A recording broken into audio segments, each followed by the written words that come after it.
Shri A റഹീം നമുക്കൊപ്പം ചേരുന്നുണ്ട്. A റഹീമിന്റെ വീട് വെഞ്ഞാറമൂടാണ്, ഈ പരിസരത്താണ്. Shri A Rahim, good evening. വളരെ വേദനിപ്പിക്കുന്ന ഞെട്ടിക്കുന്ന വാർത്തയാണ് വരുന്നത്. ശ്രീ എ റഹീമിന് ഇവരിൽ ആരെങ്കിലും അറിയാമോ എന്താ സംഭവിച്ചത് എന്നുള്ളതിന് എന്തെങ്കിലും വിവരങ്ങൾ? അരുൺ, ഞാനിപ്പോൾ തമിഴ്നാട്ടിൽ ഡിവൈഎഫ്ഐയുടെ പരിപാടികളുമായി ബന്ധപ്പെട്ട് കമ്മിറ്റിയുമായെല്ലാം ബന്ധപ്പെട്ട് യാത്രയിലാണ്. പക്ഷേ ഈ സംഭവം നടന്ന വിവരം പുറത്തു വന്ന ഉടനെ തന്നെ അവിടുത്തെ നമ്മുടെ സഖാക്കളും പഞ്ചായത്തും ജനപ്രതിനിധികളും എല്ലാം എന്നെ വിളിച്ചിരുന്നു. കാര്യങ്ങൾ മനസ്സിലാക്കി. അപ്പോൾ മുതൽ ഫോണിലൂടെ ഫോളോ അപ്പ് ചെയ്യുന്നുണ്ട്, എല്ലാ കാര്യങ്ങളൊന്നും കൂടുതൽ മനസ്സിലാക്കുന്നുണ്ട്. വളരെ ദൗർഭാഗ്യകരവും നിഷ്ഠൂരവുമായ സംഭവമാണ്, നാട്ടിൽ നടക്കുന്ന ദുരന്തമാണ് ഉണ്ടായത്.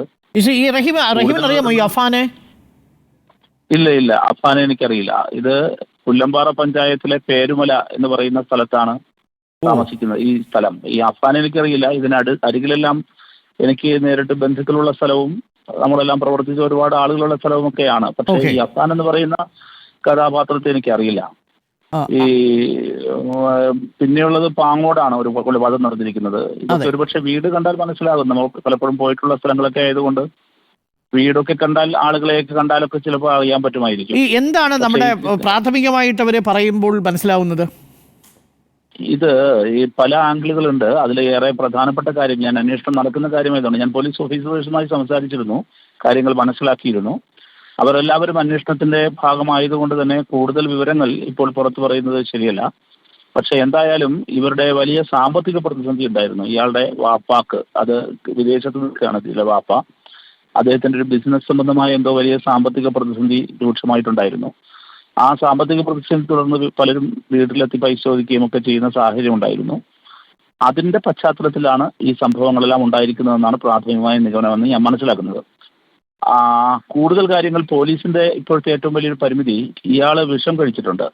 വിഷം കഴിച്ചിരിക്കുന്നത് കൊണ്ട് തന്നെ ഇയാളെ ഒരു നല്ല നിലയിലുള്ള ഇൻട്രോഗേഷന് പോലീസിന് സാധിച്ചിട്ടില്ല. അപ്പോൾ ആ പരിമിതിയുണ്ട്. ഇയാൾ പറഞ്ഞ വിവരങ്ങൾ മാത്രമാണ് പോലീസിന് മുമ്പിൽ ഇപ്പോഴുള്ളത്.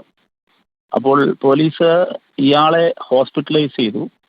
ഇയാളുടെ ലൈഫിന്റെ കാര്യങ്ങളാണ് പോലീസ് ഇപ്പോൾ നോക്കുന്നത്. ഒപ്പം തന്നെ ഈ സീൻ മഹസർ തയ്യാറാക്കുക, സീൻ ബന്ദോബസ്താക്കുക, ഈ സീനുമായി ബന്ധപ്പെട്ട് തെളിവുകൾ നഷ്ടപ്പെട്ടു പോകാതിരിക്കാനുള്ള മറ്റ് നടപടികളിലുമാണ്. അതിപ്പോൾ ചെയ്താൽ മാത്രമേ പറ്റൂ. പോലീസ് പൂർണ്ണമായും അതിൽ ശ്രദ്ധ കേന്ദ്രീകരിച്ചിരിക്കുകയാണ്. ഒരു കാര്യം നമുക്ക് ഉറപ്പിച്ചു പറയാൻ പറ്റും, കുടുംബ പ്രശ്നമാണ് കാരണം. അല്ല, അത് ഉറപ്പിക്കാനായിട്ടില്ല. കുടുംബ പ്രശ്നമെന്ന് പറയാനാവില്ല. കുടുംബ പ്രശ്നമല്ല, ഇത് ഫിനാൻഷ്യൽ ക്രൈസിസിനെ തുടർന്നുണ്ടായ പ്രശ്നമാണ് എന്നുള്ളതാണ് പോലീസിൽ നിന്ന് ലഭിക്കുന്ന പ്രാഥമികമായ വിവരം. പോലീസിന്റെ സോഴ്സ് ഇയാളോട് നടത്തിയിട്ടുള്ള പ്രാഥമികമായ ഇൻട്രോഗേഷൻ ആണ്. പക്ഷെ പോലീസിന് അതിൽ പരിമിതിയുണ്ട്. പക്ഷെ അതിൽ തന്നെ ചില വൈരുദ്ധ്യങ്ങളുണ്ട് ശ്രീ എ റഹീം. കാരണം ഈ വാപ്പയുടെ ജ്യേഷ്ഠനെയും ലത്തീഫിനെയും ഭാര്യയെയും കൊലപ്പെടുത്തേണ്ട ആവശ്യം എന്താണെന്നൊരു ചോദ്യം ഉണ്ടല്ലോ. അല്ല, അതുമായി ബന്ധപ്പെട്ടും ഇയാളുടേതായ നരേഷൻ പറയുന്നുണ്ട്. ഈ പറയുന്ന ആള്, നമ്മുടെ ഈ പ്രതി എന്നാണ് മനസ്സിലാക്കുന്നത്. പക്ഷെ അതൊന്നും സ്ഥിരീകരിക്കാറായിട്ടില്ല. അതായത് ഈ പെൺകുട്ടിയുമായിട്ട് വാപ്പയുടെ ജ്യേഷ്ഠന്റെ വീട്ടിൽ പോയി പൈസ ചോദിച്ചു എന്നല്ലേ? അങ്ങനെ ചില കാര്യങ്ങൾ പറയുന്നുണ്ട്. അതായത് ഇവരുടെ ഫിനാൻഷ്യൽ ക്രൈസിസ് ഉണ്ടാവുകയും ഫിനാൻഷ്യൽ ക്രൈസിസിന്റെ ഭാഗമായി പലരിൽ നിന്നും സഹായം തേടുകയും ഒക്കെ ചെയ്തു എന്നുള്ളതാണ്. പക്ഷേ ഇതെല്ലാം അരുൺ, നമുക്കിപ്പോഴത് പറയുന്നത് മെച്ചുറല്ല. അതുകൊണ്ട് ഞാൻ കൂടുതൽ കാര്യങ്ങൾ വ്യക്തമാവട്ടെ. മാത്രമല്ല ഈ പ്രതി പറയുന്നത് മാത്രമാണ്, നമുക്കത് വസ്തുതയാണോ എന്ന് അറിയുകയില്ല.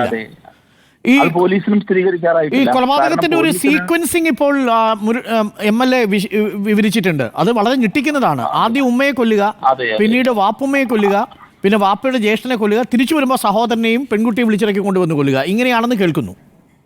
അതെ, അതായത് ഞാൻ മനസ്സിലാക്കുന്നത് ഈ രാവിലെ തന്നെ ഇയാൾ കൃത്യത്തിലേക്ക് കടന്നിരുന്നു. രാവിലെ എന്ന് വെച്ചാൽ ഉച്ചയോടുകൂടി കൃത്യത്തിലേക്ക് കടന്നതിന് ശേഷം ഉമ്മ മരണപ്പെട്ടില്ല എന്ന് മനസ്സിലായപ്പോഴേക്കും ഹാമർ വാങ്ങി തിരിച്ചു വന്ന് ഉമ്മയെ കൊല്ലുന്നു.